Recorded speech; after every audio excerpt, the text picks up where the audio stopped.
प्रिय भैया बहनों, आज लगभग 3-4 दिनों से हम कबीरदास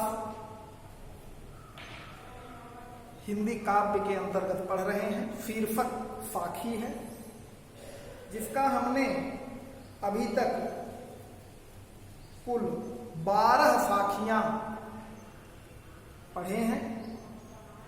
आज अंतिम साखी 13, 14 और 15 के बारे में पढ़ेंगे। आशा है कि आप ध्यानपूर्वक पढ़ रहे होंगे और फेर कॉपी में शब्दार्थ, भावार्थ, जीवन परिचय इत्यादि लिखकर याद कर रहे होंगे। तो हम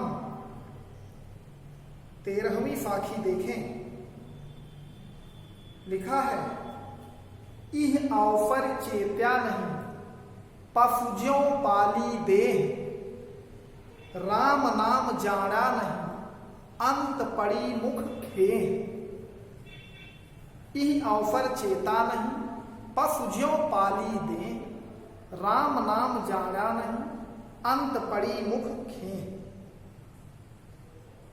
यह अवसर अर्थात इस अवसर अर्थात मनुष्य योनि पाकर भगवान ने मनुष्य का जन्म दिया। जो कई जन्मों के बाद शुभ अवसर आता है, पूर्व जन्मों के कर्म फलित होते हैं, तो मानव योनि में जन्म मिलता है।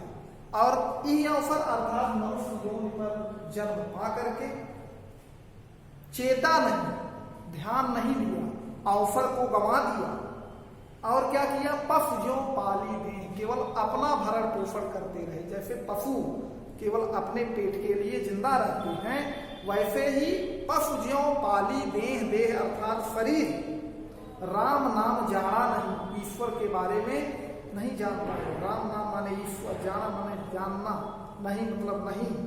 अंत पड़ी मुख खेह, अंत समय अर्थात मृत्यु के समय यह शरीर मिट्टी में मिल जाना है। खेह माने धूल, राख, मुंह माने मुख। तो इसका प्रसंग होगा।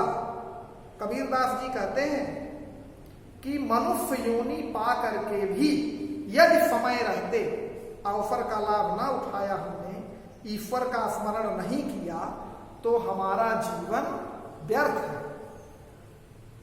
कबीरदास जी कहते हैं कि बड़े सौभाग्य से यह हमें मनुष्य का जीवन मिला और ऐसे शुभ अवसर को गंवा देने से हम अपने जीवन को निरर्थक बना देते हैं। कहते हैं कि हमने इस अवसर को नहीं जाना, सावधान नहीं हुए और पशुओं की तरह केवल अपना भरण पोषण करते रहे और कभी भी राम नाम अर्थात ईश्वर का स्मरण नहीं किया, तो अंत में हमारे मुंह में धूल और राख ही पड़ने वाली है।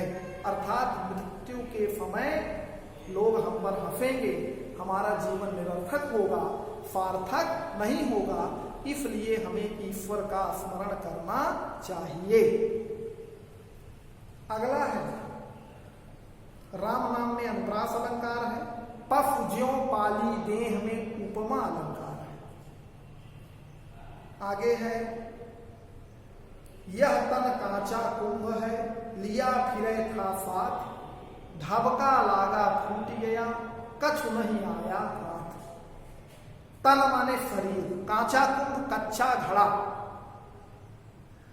ढबका लागा धक्का लगते ही फूट गया, कछु नहीं आया हाथ, अर्थात हाथ में कुछ भी मिलने वाला नहीं। इसमें कबीरदास ने शरीर के नश्वरता का वर्णन किया है कि यह शरीर क्या है, नाशवान है, यह एक दिन नष्ट होने वाला है, धीरे धीरे बूढ़े होंगे और मृत्यु को प्राप्त हो जाएंगे। शरीर के कार्य करने की क्षमता भी धीरे धीरे घटती चली जाएगी। इसलिए हमें इस शरीर से लगाव नहीं रखना है। इस शरीर को साधन बना करके संसार में सत्कर्म करना, ईश्वर का स्मरण करना, ये हमारा एकमात्र उद्देश्य होना चाहिए। भैया बहनों, तो कबीरदास ने इस साखी में शरीर की नश्वरता के बारे में बताया। कबीरदास जी कहते हैं कि यह शरीर मिट्टी के घड़े के समान है, यह तन कांचा कुंभ है, अर्थात यह शरीर मिट्टी के घड़े के समान है। लिए फिरे था साथ, जिसको हम अपने साथ सदैव ले करके टहल रहे हैं, अर्थात हमारी आत्मा इस शरीर के अंदर बसी हुई है, ये शरीर हमारे साथ सदैव चल रहा है। लेकिन यह शरीर कैसा है? नश्वर है, ढबका लागा फूट गया, अर्थात ये कभी भी नष्ट हो सकता है, कोई इसका ठिकाना नहीं है कि यह शरीर हमारा कब तक साथ देगा। और जब यह फूट जाएगा, अर्थात शरीर समाप्त हो जाएगा, हमारी मृत्यु हो जाएगी, तो हमारे हाथ में कुछ आने वाला नहीं है।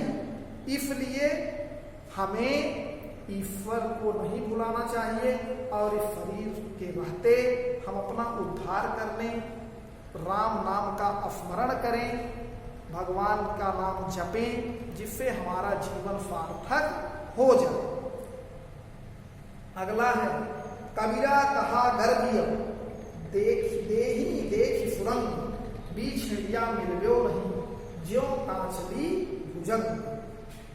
इसमें कबीरदास जी कहते हैं कि हमें अपने शरीर पर मोह नहीं होना चाहिए।